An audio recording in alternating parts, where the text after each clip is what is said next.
afternoon. Hello, Amy. Good afternoon, Sam. Hello. Hi, everybody, and welcome to our new talent podcast. This is something that we have recently been working on. It's something that we want to invite everyone to get involved with, and it's got a lot to offer. Ames, do you want to kind of tell people a little bit more about yourself, and then I'll do the same? Of course. Also, I feel like we've been speaking about these talent podcasts for maybe a year. So the fact that we have finally sat down and actually started to record this for everyone to hear our wonderful thoughts is just amazing. It's so true, actually. I'm thinking back to the first lockdown, I think, when we were both furloughed, actually, we started thinking about this, didn't we? So it's nice to finally actually get something done. For two very action orientated people, we weren't very action orientated. I know. But yes. So I'm Amy Milner. I have nailed the first hurdle because I very often introduce myself with the wrong name because I got married last year and I've only half decided to change my surname across, so I get it wrong very often. But I'm in the skills development team in Konica Minolta, obviously, for BGB, and essentially look after everything to do with talent development. So we ran loads of different initiatives actually, which was really cool, from learning hubs to coaching circles to what I'm working on most recently is a bit of a relaunch of some leadership development workshops, which is going to be really cool. So watch this space. But that's me in a nutshell. What about you, Sam? Fabulous. Thank you very much. So I am Sam Clegg. Also a bit of a funny one for me, Ames, because I actually am Sam McIntyre, but I joined under the name of Clegg. But my married name is McIntyre. So yeah, something for me to get used to as well. But I'm one of those people that I think still in about 15 years I won't have changed my passport or anything. So It's a lot of admin. yeah, exactly. That's another thing. I feel like, there's something we could do there. There must be an app where people can kind of take on all that type of thing, contacting all different companies for you. I'm not sure. There probably is something out there, but it's just not one of my Anyone priorities. knows, Yeah. let us know. Yeah, please do. Write in. Write in, email, text, whatever to make our lives easier. But yeah, so Sam Clegg to the business. I'm based in the talent acquisition team in BGB. I've been here for around a year and a half now. And yeah, working alongside Amy quite a lot in all things talent, really. So what we have kind of noticed is that our work tends to kind of intertwine, doesn't it, and interconnect Ames work quite a lot. So not just thinking about kind of recruitment, but actually thinking about internal development, retention, attraction, all sorts of things. And also a lot of the work that Amy and I do kind of relates into diversity and inclusion as well, which you probably all know is a major passion of both of ours, both being kind of active members of Balance, the Women's Network within BGB, and also the kind of co-founders of Vibrant, our LGBTQ plus network as well. So yeah, a bit of a mishmash, isn't it? Our world, Ames, but that's how we It's a like good it. mishmash. Yeah, and I How did think I that's forget about mentioning Vibrant? I know. Got to plug Vibrant whenever we can. Come on, you know this. But yeah, so I think that's kind of something that's really spurred our thinking around this podcast as well. Is actually, you know, I think nowadays we live in a world, which I'm sure you'll tell us a little bit more about in a moment, Ames. Nicely kind of leading into this. But we kind of live in a world, especially within the last year, where nothing is certain, and the only thing that is certain is change. And I think that's even one of our kind of hashtag lines, isn't it, for Konica Minolta. But it's absolutely true. And coming out of this pandemic, the world is changing, and the world of work is changing even quicker, and will continue to do so. You only have to look on the Google, as my mum would call it, and you and you see straight away it's everywhere. people's career pathways are changing, what people's priorities are in work are changing, so we thought it would be really, really useful to kind of create this podcast. And Ames, do you want to kind of let people know what they can expect and stop me babbling on? Absolutely. No, we like you babbling on. That's the whole point.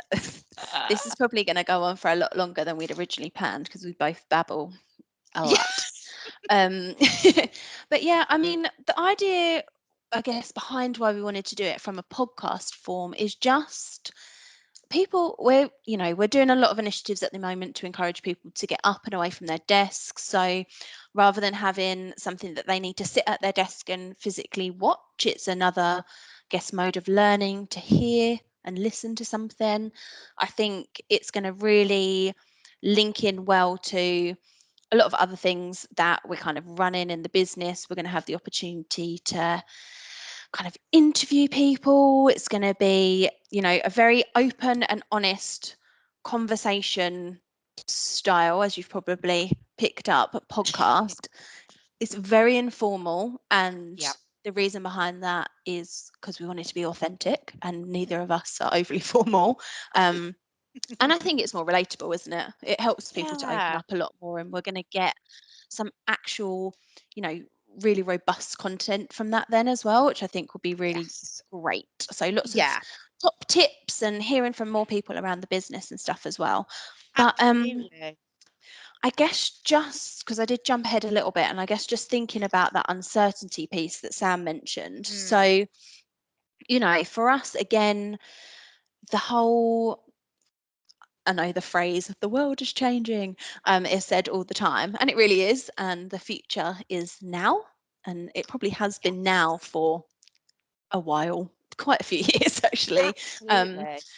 so one of the things that I wanted to just mention today was around VUCA, and I'm not sure if everyone's heard about it. It's something that we band around quite a lot actually in our team, just talking Mm. about, you know, also this might need to go on our KM acronyms list, which is getting Yeah. ever longer.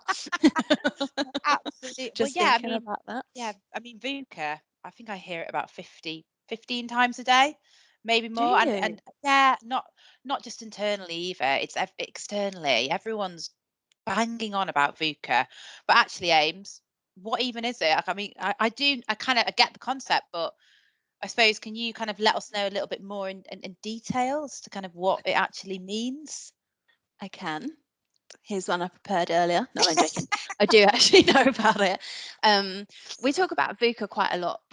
It's essentially a bit of like a trendy managerial acronym that's used quite a lot in transformation or change. But essentially, it stands for volatility, uncertainty, complexity, and ambiguity, which combined together in one acronym sounds really, really scary. And it sounds like nothing is stable and everything's changing. But I think that's the reality. And what I refer to a lot is that the VUCA world is now. So everything is uncertainty and ambiguity are just things that we need to learn to live with. Mm. However, because I'm always a bit glass is half full kind of person, the tool that I like is where we look at counteracting it. So, Okay.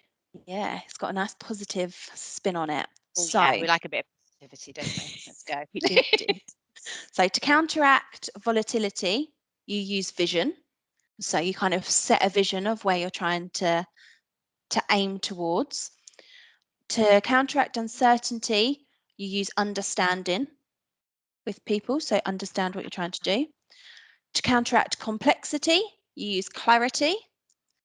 And to Right. counteract ambiguity, you use agility. So I think actually as a business, I think we actually do that quite well. So in terms of we've got a bit of a strategy and a vision of where we're trying to get Yes. to, we're on a digital transformation. We all understand that there's clarity around that and how we're going to achieve it and why we're doing it.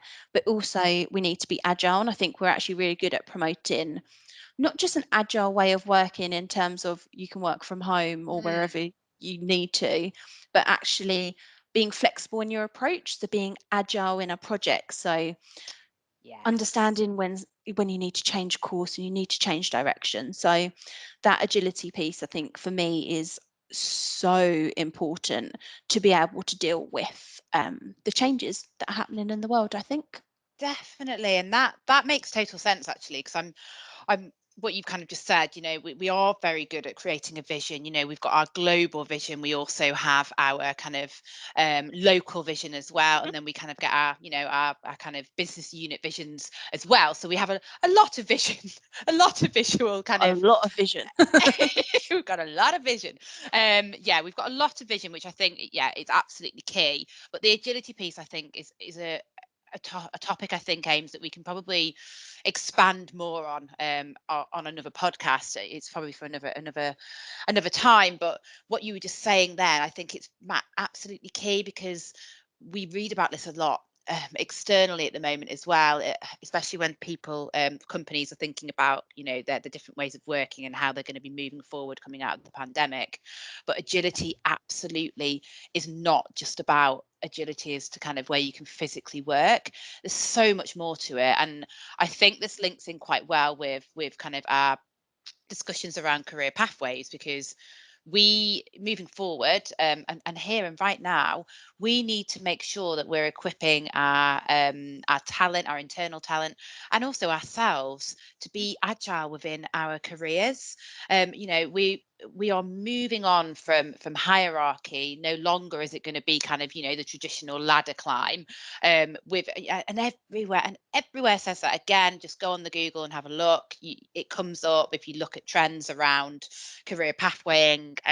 But yeah, I mean, agility is key. It's no Yeah, longer just about climbing the ladder, is it? You've got to be fluid. There's so many different ways that you can actually go on your career. So yeah, I mean, agility yeah, for me is for me in that VUCA, the VUCA counteraction. I don't know what we're going to call it, but whatever I you've know. just kind of just We'll said, for me, we'll that's have a a key think. one. Yeah. And I think you're so right, because actually we're going to get onto our career path in a moment as well. And I think, trying to avoid that ladder like language now. So when we traditionally, whenever we've referred to promotions, it's always taking a step up or climbing the ladder, or Yes. uh, you know look at the roles above you, and is that what you want to do? And actually, Mhm. as every single organization is getting flatter and flatter in terms of Mhm. hierarchy, it sort of, that term kind of dead man's shoes, isn't it? You're waiting for the person above you to retire before you can ever get the next role, and it's unrealistic. So I much prefer the agile take that we've got on our new career paths, and I think it's really focusing on people's skill set and not their job titles and their strengths and things like that. So I think that's really good. Definitely, and as you say, kind of more focused on the soft skills and capability, basically. So capability and potential, as opposed to technical skills. This is something that we talk about a lot in my world around in acquisition, and I obviously know in your world as well, in development, is I would much prefer, and I think it's absolutely what we need to do in terms of diversifying our workforce as well. For me, it's will over skill. Yep. You should be recruiting and developing people that have got the will, not necessarily the skill, because actually, if you've got the will, you can get the skill. That Yep. sound like a People can massive, learn. of course they can, and people, if they are given the right tools, people can learn anything, can't they? Um, Exactly. so I think, yeah, that is definitely something that we will see. We're going to see it externally, but hopefully with the launch of our new career pathways, which we'll talk about shortly, um, we'll start to kind of see that supported and pushed and developed within Konica Minolta BGB as well. So Definitely. um, yeah, on that note, should we have a little bit of a think about? I think what would be quite a fun thing to do, Ames, and I mean, yeah, Yeah. stop me if you don't think it's fun and you're calling the No, boring police. But no pressure. thinking about our thinking about the new kind of career pathways that I know you've been working on within Yes. talent development. would it be quite a good idea to maybe kind of just give a bit of a brief description of the four pathways that we've landed on, and then maybe you and I could kind of maybe talk to each other about our own careers and maybe look at our last career move and see where it fits into that pathway, just to kind of give people a bit of a better kind of clearer vision. We like a vision about how it Ooh, would work. I like that. That sounds like a very good idea. Um, so what I will also say is I know it's quite hard to listen and take all of this in. So we will we're trying to build this out into a little bit more of a prettier framework, shall I say, to look at. Um, but we will be able to kind of post this on to the internet, SharePoint, and places that people can access it. But the four agile career paths that we have now kind of coined is number one is lateral. Okay. So the thing with lateral, I think that we need to be really open to is that could be internal or external. And I know Right. talking about external moves is a bit of a no-go area in some organizations, but I think we need to be really open about that. So a lateral move is the ability to take a sideways step into a different team, a different function, um, and also could be the same role in another organization. And I think that is a really strong reality. You know, Mm, if the job opportunity that someone wants isn't within our organization, then we have to make sure that we support and help people transition out of our organization very well, because you never know, people do come back. And actually, absolutely. you know, keeping that door open is really nice. With the lateral move, I think as with all of them, this will be a common theme. You may or may not take on people management responsibilities. So Okay. people management responsibilities isn't the be all and end all for any of these career paths. So just a little warning there. No, definitely, I know. definitely not. And I think that's kind of historically, like that's again, it's been the whole traditional climbing the ladder. Me Yeah. being successful means that I'm going to be in charge of a team, and yeah, it's just not, as you say, it's not the be all and end all. It's not the only way to progress yourself. And quite frankly, I mean, you'll probably hear a bit more when I talk about my career path.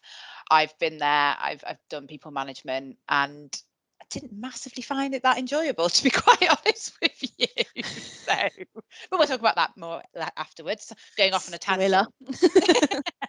So the next one that we've got is technical vertical, which sounds quite elaborate.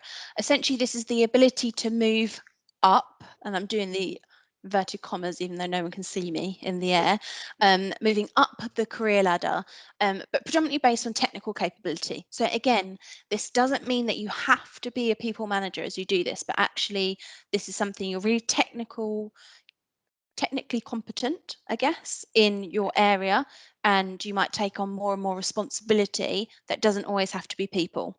So, and it doesn't always have to be up either. So your role might just get a bit broader, if that Have makes you sense. have you got a quick example for that? Mm, So, because I'm just wondering when you say that, so you say technical work. So would it mean that I would have to do a qualification if I was to move into that type of not role? necessarily. I think it's just so. As an example, I can use myself actually as an example. Okay. So I was in a talent role at a previous organization, and I don't love the term levels, as that will come Mhm. out as a bit of a theme, but I moved up a couple of levels over the course of a few years, but Okay. never actually took on people management responsibilities.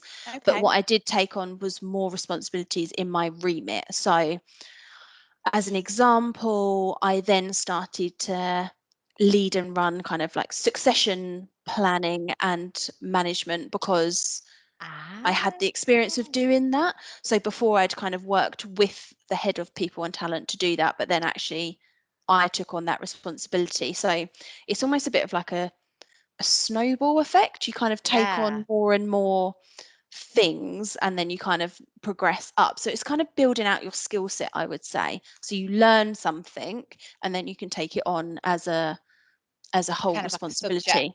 like a subject matter expert, kind That of. is exactly how I would refer to Okay. it. Right. Not that Makes I would say sense. that I was necessarily the subject matter expert. Sounds a bit, I was brilliant. Um, the next one is job rotation. So a little bit more straightforward. This is predominantly internally focused, as is Yep. technical vertical actually. And what would happen is you potentially would take on an assignment or a project, and it's likely to be in another department.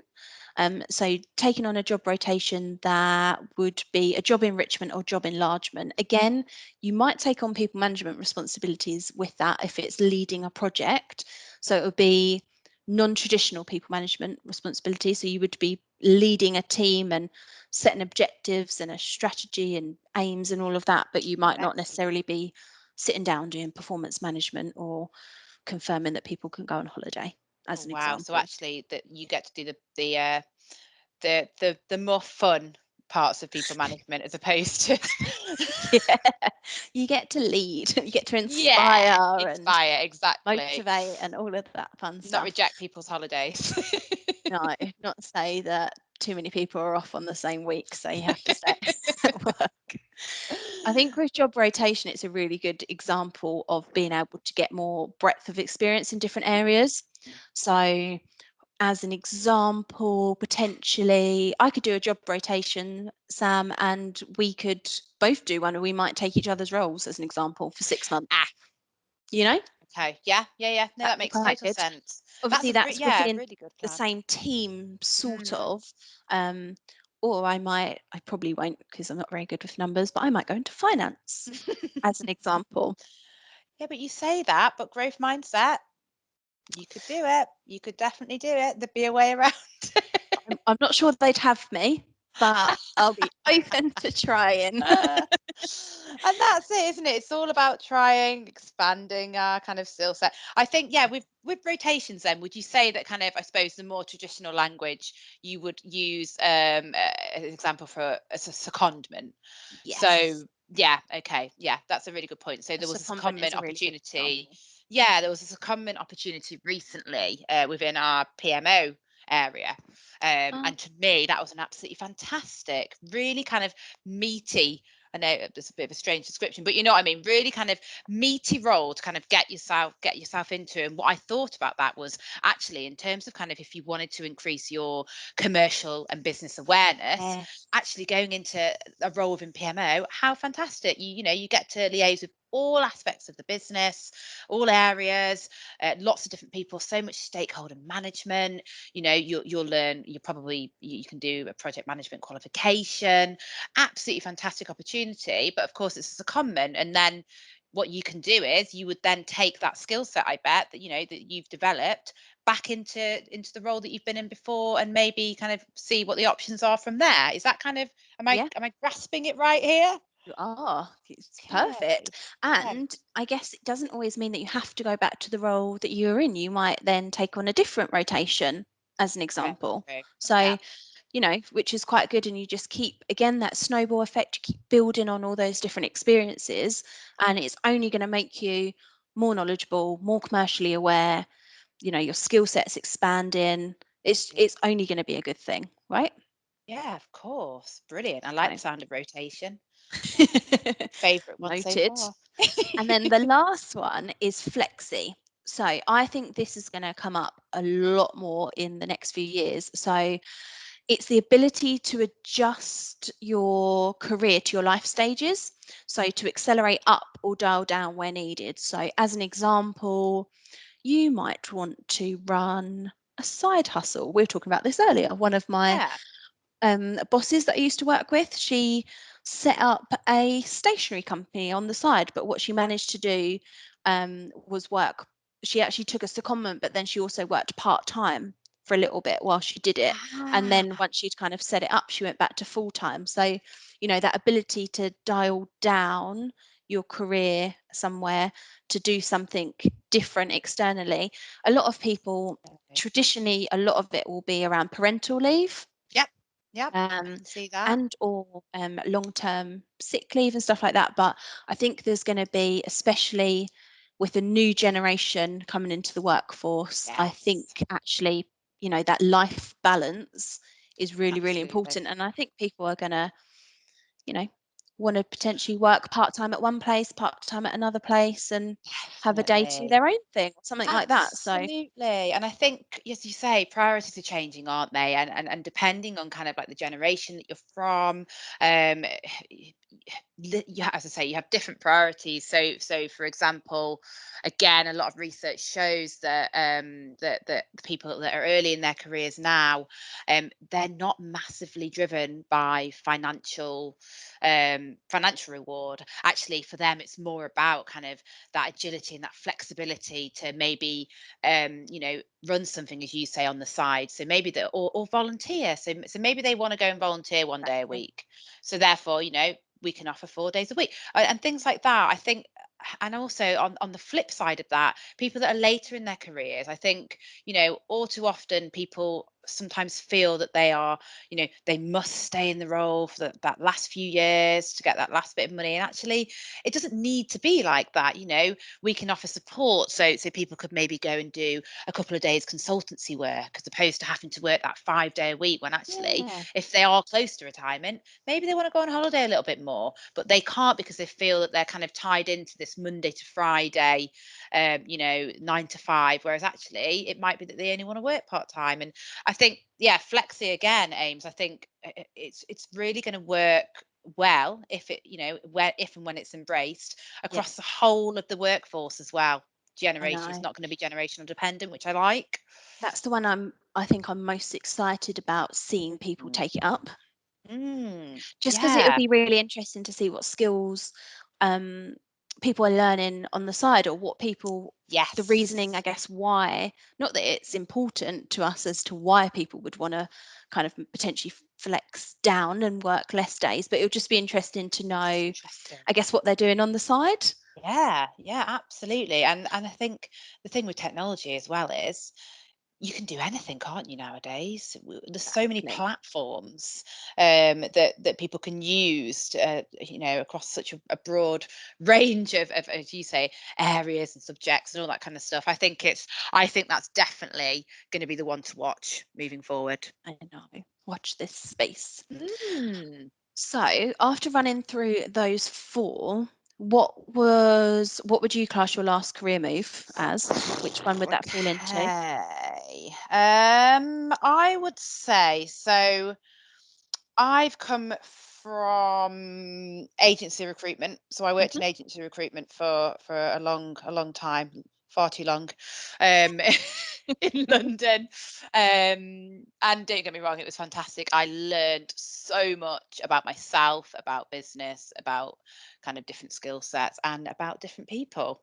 Ways Um, to not do things. Yep, absolutely. Yep, absolutely ways to not do things. And so mine was a bit of an interesting move, actually, because it was definitely not really a move that you would expect, like a traditional move, if that Mm, makes sense. Because I moved from, I was managing a team of 7 people, making a lot of money, but also had kind of sold my soul to the devil, because really I didn't really feel like I was kind of getting much out of it. But I didn't really kind of see the purpose. I mean, yes, it was kind of getting people into jobs because it was recruitment. So you can kind of tell yourself that to a certain extent, but mm. actually, you know, at the end of the day, it's a sales role, through and through, and you're essentially selling people in a very kind of odd Yeah, way.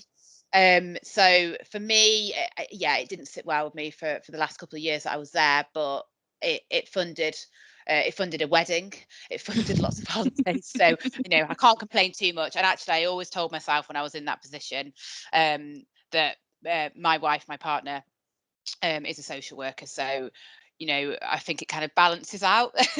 yeah. That I karma balances out. Do you know what I mean? I bet it's really hard though if you're in a role that you don't find overly rewarding to Yes. then be with someone that's doing a job that probably is one of the Mm. most rewarding jobs. It kind of highlights stuff a lot more, doesn't it? Oh yeah, absolutely. And it also highlights, if I'm kind of coming home on a Friday and moaning because I've not got a placement fell through, so which is going to affect obviously my commission. And actually she's coming home and has had to kind of, support and deal with God knows what. It really kind of it does help put things into perspective. Um, but yeah, so I was in agency recruitment, and then I decided that actually money wasn't everything, and I really wanted to kind of push to make myself happy, and really, so I had to think about a lot about kind of what I wanted to do. I decided that I wanted to kind of move into more of a strategic role, so, and also a place where actually I could build and develop on my skills. So I had many conversations with lots of different people within my LinkedIn network, Lindsay Hayward being one of them, um, about kind of the next kind of right move for me. I kind of put myself through my CIPD, and then I eventually, a role actually came up with Konica Minolta, which I wasn't expecting at all, within talent acquisition, and it seemed like the logical kind of step for me to make. And yes, I had to take a huge pay cut, but it was absolutely worth it, because some people would see it as a step down, but for me, absolutely not. It was almost like, I guess, a lateral, but also maybe not like a technical vertical potentially, because actually I moved into a role Yeah, where I was kind of bringing my expertise, if that makes sense. What would you say? I think it does sound technical vertical. I also Mm. think, though, that it's worth us, I guess, appreciating that we don't have to fit into like one of the boxes. So Okay. actually, it can be a bit of a mix, can't it? So yours does sound a bit lateral-esque, but I think with a Yeah. bit more of a technical element to it, because you're using Yeah. your expertise and actually taking probably a step up in other roles and responsibilities up from a talent Yes. acquisition piece, which is obviously, we know, but for anyone listening, is very different to agency recruitment because there's so much more around it, Absolutely. isn't there? Yeah, absolutely. It's just so much more strategic as well. And that's what I really wanted. I wanted the meatiness again. It's a recurring theme here, isn't there? For two Um, vegetarians talking about meat a lot. I the irony, the irony. But yeah, okay, that makes sense. But even kind of having these conversations and thinking about it, Ames, already, it's already kind of helping me understand a little bit more, if that makes sense. So Yeah. I'd highly recommend going away and doing this with somebody else as well. But let's talk about your last career move. Mine's not as fun. Oh Mine's yeah. it is. I think Talk I to think me. mine's lateral, through and Okay. through lateral. So it's a very similar role with very similar responsibilities, but in a completely different industry and obviously a different organization. So I worked as a learning and development business partner, which is Okay. obviously very similar to a skills development lead, different job titles as such, but roles and responsibilities wise, very similar from a talent Okay. development perspective. Hmm. But yeah, I mean, it was in a fashion jewelry business, which is very, very different to But our industry. yeah, but I like that though, Ames, and I think that's a very, very good point to make when we talk about kind of like diversifying our workforce, Mm, and how actually by doing that we're kind of we're encouraging innovation, creativity, lots of different ideas around things. And I think that was kind of like a key thing when we were recruiting for your role. It absolutely did not matter at all what industry that the person came from. It was more around the transferable skills that they could bring. yeah, And I can't kind of stress that enough, that actually I think, especially within this industry, we see it all too often. I mean, you'll have noticed it. Everybody knows everybody, and a lot of the mm, time people kind of want to recruit like for like, because actually, oh my gosh, if they were to come from a fashion industry, how would they even ever understand anything to do with technology and people printers are and still people. absolutely. And this is the thing, and I kind of feel like this with sales as well. Mm, um if you've got those sales skills, It doesn't really matter what you're selling, does it? I So guess you can learn about the products that course, you're you learn about the selling. products. Exactly, exactly. So that's I think that's quite an interesting one with yourself because as you say, it's a totally different industry. But have you found that that's kind of been a bit of a setback for you, the fact that you've kind of totally moved sectors or not? Do you know what? I've actually the reason that I quite like working in a talent development role anyway is just you can kind of lift and shift into a number of different industries. So I've covered in my very short life so far consultancy, Wow. insurance, Oof. fashion jewelry, and obviously now kind of more of an IT business solutions space. Wow. Um, so yeah, really different. But actually, what you can do is, I don't like the term lift and shift, but you can take learnings from each place and kind of Yes. ultimately, all joking aside, people are people. So in terms of a leadership development piece, which is Yep. something that I mentioned at the beginning, I can take past experiences and see what will or won't work in different industries, I Definitely. think. And you've got slightly different priorities sometimes and slightly different focus areas, but actually I think if you're willing to learn about the industry that you're in, which is what I quite like about changing industries Mm, sometimes, yeah. is that, or a lot in my case, is that every time, to be credible in your field, you actually do need to understand the industry. So Yeah, although I might be doing a very similar role, it's in a completely new industry and therefore I need to be very commercially aware. And actually of that's the course. learning piece for me, Hmm. which is really interesting. I personally think. Um, but yeah, wouldn't say it's hindered. I don't know. Maybe ask Lindsay. I don't think it's hindered me. I I mean, from think where I'm sitting, sometimes it definitely hasn't, but sometimes being slightly naive to the industry that you're in actually makes you ask, I guess, yes, the questions that people haven't thought about before because they know the business. of So course. you can be a little bit more challenge the status quo, shall I And say?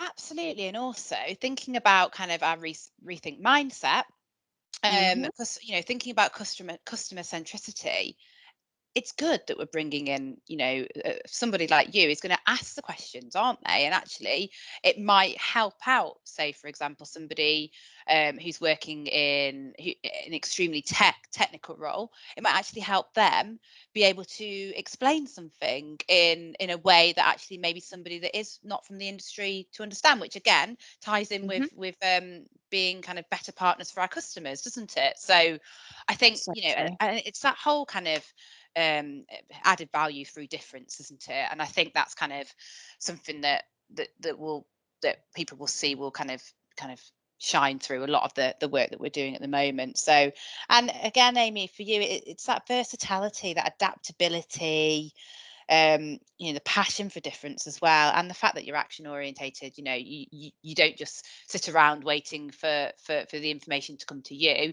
You're very kind of curious and inquisitive, and you like to go out there and talk to people and find out things that you don't know. So Oh, that you're making me blush. Glad my camera's not on. just I'm only just joking. turning my script over. I'm only joking. Yeah, don't tell everyone that I told you to say all those things. Speaking of all the amazing qualities that Yes. I've now just discovered I have, did you want to just cover a little bit about rethink mindset and I guess how that's going to help us shape our future podcasts? Definitely, yeah, absolutely. So, I'm sure most of you have heard of rethink mindset. Probably not that. You probably heard of rethink mindset. You might not have actually heard of rethink mindset, and actually that's because the name has evolved. You probably have heard of it are referred to as future capabilities, but we have evolved that recently because actually we were all thinking, well, they're not really future capabilities, are they? They're kind of they're here and now. These are what we Yep. need right now. So they've kind of gone through a bit of a rebrand of rethink mindset. Um, and again, a lot of external research around this has gone on as well. But it's a bit of I guess, a reoccurring theme is that what we are going to be kind of assessing people on and helping people develop our, through, is our kind of 8 rethink mindset capabilities. So for example, kind of more of a focus on soft and transferable skills as opposed to the technical. So we've got 8 of them. We've got growth mindset, adaptability, which we've kind of touched on both of them already, customer centricity, which we've already touched on as well, collaboration, digitally working, innovation, business thinking, and embracing diversity. So I guess what we're going to try and do is have a bit of a session on all of these rethink mindsets, just because I think that they're going to become more and more increasingly important as the world evolved, as the world of working evolves. And I know that at the moment we might have a bit of a focus on growth mindset, adaptability, and customer centricity in line with our kind of business goals. Yeah. But we kind of figured it's important for people to understand more about them. For example, if you are considering one of the career pathways, any kind of assessment or interview that you go through internally, these will be kind of what you're assessed against as well.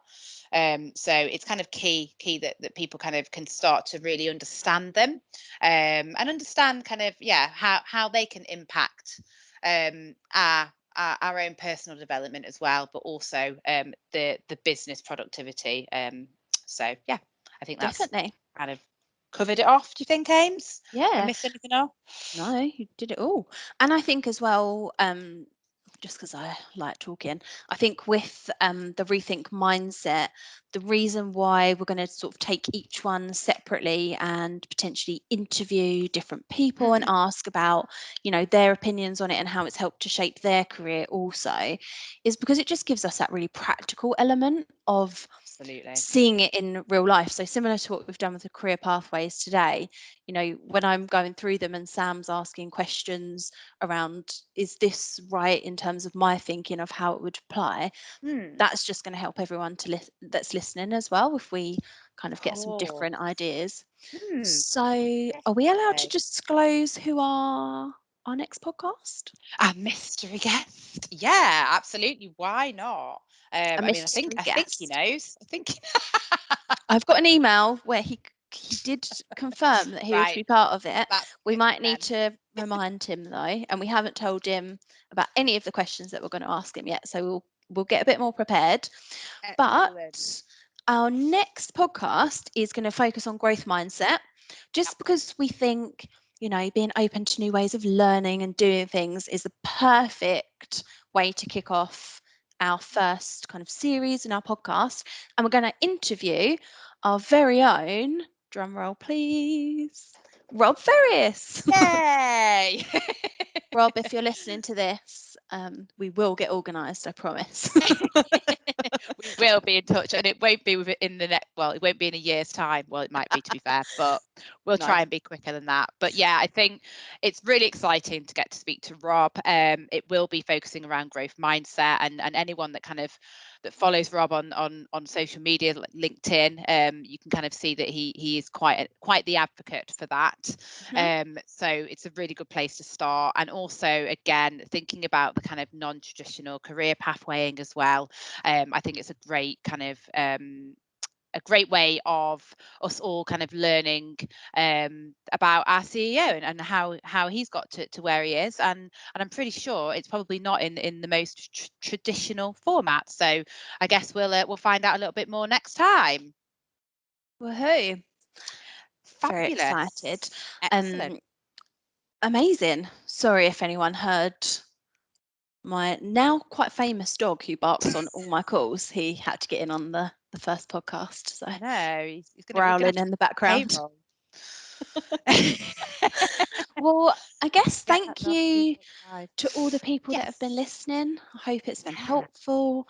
I also think if anyone's got any ideas on some other things to cover, or if you need some more clarity on the complexity of some of the things that we've spoke about, Absolutely. let us Yeah. know. Like, reach Yeah, out sure. because we really want to know, don't we? Definitely, yeah. And we are kind of um quite knowledgeable in these areas, Yeah. but we are always kind of, we're both quite passionate learners as well, so we are lifelong learners, as they say. But yeah, please do reach out if you think there's anything that we might find interesting, anything, as Amy says, that you want us to cover. And I'm sure off the back of this, we'll start kind of running some separate sessions as well, around all things talent related. So yeah, I guess thank you so much for listening, and we will see you next time. Thank you. Thank you. Bye.